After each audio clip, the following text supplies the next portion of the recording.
Kung gusto nyo ng basketball shoes, New Kyrie Antawan. Mabibili lamang sa halagang $2,199. I-click lamang ang link sa comment section. Ang pagti-team up ni na LeBron James at Stephen Curry ay naging usap-usapan na sa loob ng nakaraang 2 taon. Ang Team USA ay may iniaalok para sa mga tagahanga ng Fantasy League na nais pagsamahin ang lahat ng mga superstar sa isang team. Kinakatawan ni James ang Team USA bilang ang pinakamatandang player at kamangha-manghang ang pinakamahusay na player sa roster. Hindi tulad ng kanyang papel sa Golden State Warriors, naglalaro si Curry ng support position sa starting lineup. Katulad ng panahon ni Curry kasama si Kevin Durant mula 2016 hanggang 2019, madali para sa unanimous MVP na gampanan ang role ng good soldier. Bagaman nagiging magulo ang trabaho ni Steve Kerr sa pag-manage ng minuto ng mga NBA superstars, si Curry ay nagbibigay ng ginhawa mula sa karaniwang politika ng laro. Sa usaping on-court schematics, ang obsession ni Kerr sa pagpapatakbo kay Curry off-ball ay ginagawa sa bahagyang variant ng version ng Warriors. Ipinaliwanag ni Curry ang too small action na nagtatampok kay James at sa kanyang NBA Finals friendly rival. Ako ay isang magaling na screener at maaaring magdulot ng kalituhan para sa isang tulad ni LeBron na may hawak ng bola, sabi ni Curry, bago ang ensayo ng Team USA bilang paghahanda para sa Olympic quarterfinal laban sa Brazil sa Martes. Ginagawa namin ito ng kaunti sa Golden State kung saan may ibang may hawak ng bola at ako ang nagsiset at marami akong iba't ibang aksyon na pwedeng gawin. Pero kung mapapabilis mo si LeBron pababa, swerte sa kahit sinong susubok na pigilan siya at ako naman ay maglilibre sa espasyo.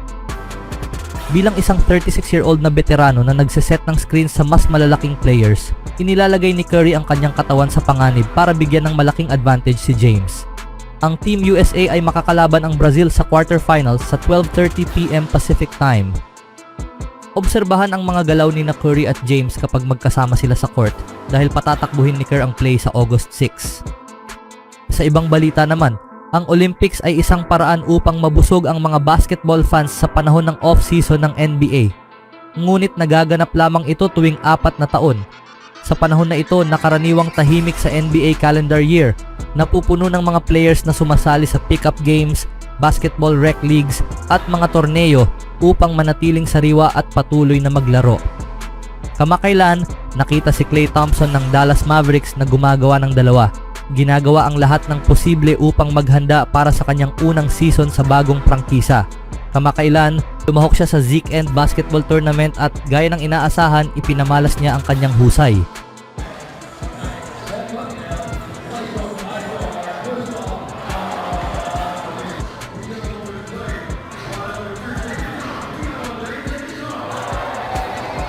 Ipinakita ni Thompson ang kanyang offensive skills gamit ang kanyang elite deep ball habang ipinapakita rin ang kanyang versatility sa kanyang passing game.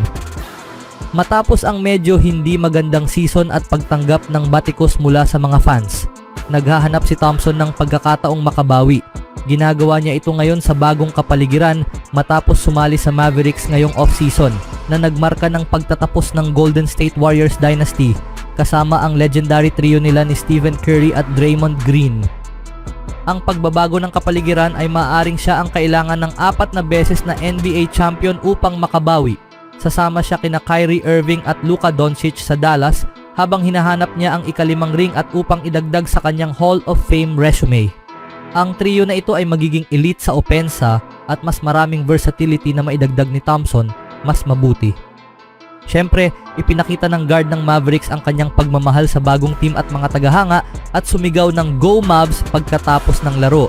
Bilang pangatlong star sa 2 elite offensive talents, magiging open ang laro para kay Thompson upang magkaroon ng malaking impact sa starting lineup na dapat makatulong sa kanya na maibalik ang kumpiyansa na nabuo niya bilang isa sa pinakamahusay na 3-point shooters na nakita ng laro ng basketball. Speaking of Dallas Mavericks, kamakailan ay napag-sign ng Dallas Mavericks si Jamarion Sharp sa isang kontrata, isang sentro na may taas na 7'5". Si Sharp, na hindi napili sa 2024 NBA Draft, ay nakakuha ng imbitasyon na maglaro sa NBA Summer League kasama ang Mavs. Siya ang pinakamataas na player ng college basketball noong 2023-24 season. Kaya, magkakaroon ba ng mahalagang papel si Sharp sa Dallas balang araw? Si Sharp ay 22-year-old at nagpapakita ng potensyal sa nakaraan. Tinitingnan siya bilang isang player na maaaring magprotekta ng basket sa isang respetadong antas. Siya ay kinikilala bilang isang mahusay na rebounder, ngunit may puwang pa para mag-improve sa aspeto ng rebounding. Siyempre, ang pagiging 7'5" ay magbibigay ng maraming pagkakataon para sa rim protecting at rebounding para kay Sharp. Kung siya ay magiging dominant sa parehong aspeto, maaaring magkaroon siya ng matagumpay na career sa NBA. Maganda rin ang galaw ni Sharp para sa kanyang taas. Maraming malalaking player sa NBA ang hindi magaling gumalaw, ngunit ang mga tulad ni Victor Wembanyama at Sharp ay napaka-mobile para sa kanilang tangkad. Ito ay makakatulong sa 22-year-old na player sa hinaharap. Mayroon pa siyang puwang para mag-improve sa opensa. Dapat siyang makapag-finish sa basket sa isang respetadong rate dahil sa kanyang taas. Makakatulong kung makakapag-develop siya ng consistency sa jump shot. Maraming sentro sa kasalukuyang NBA ang may kakayahang mag-stretch ng floor. Si Derek Lively II ay nagtrabaho upang mapaganda ang kanyang jump shot. Ito ay isang bagay na madalas niyang ginagawa sa buong 2023-24 season ng Mavericks. Si Lively ay nakapag-shoot pa ng kanyang unang 3-point shot sa NBA Finals. Maaaring magtagumpay si Sharp sa NBA kahit hindi siya maging isang knockdown 3-point shooter. Ano ang ceiling ni Jamarion Sharp sa NBA? Ang potensyal ni Sharp bilang isang lockdown defensive presence sa paint ay napaka-intriguing. Ang pagiging 7'5" ay hindi garantiya na magiging isang star defender ka. Ngunit si Sharp ay nagpapakita ng potensyal na maging isang maasahang defender kung hindi man isang mahusay na defensive presence. Kailangan din ni Sharp na maging isang player na may control sa mga rebounds. Hanggat patuloy siyang mag-i-improve bilang isang rebounder, magiging maayos siya sa aspetong ito. Ang pangunahing tanong ay ang kanyang offensive ceiling. Makakakuha siya ng puntos malapit sa basket sa pamamagitan ng putbacks at dunks.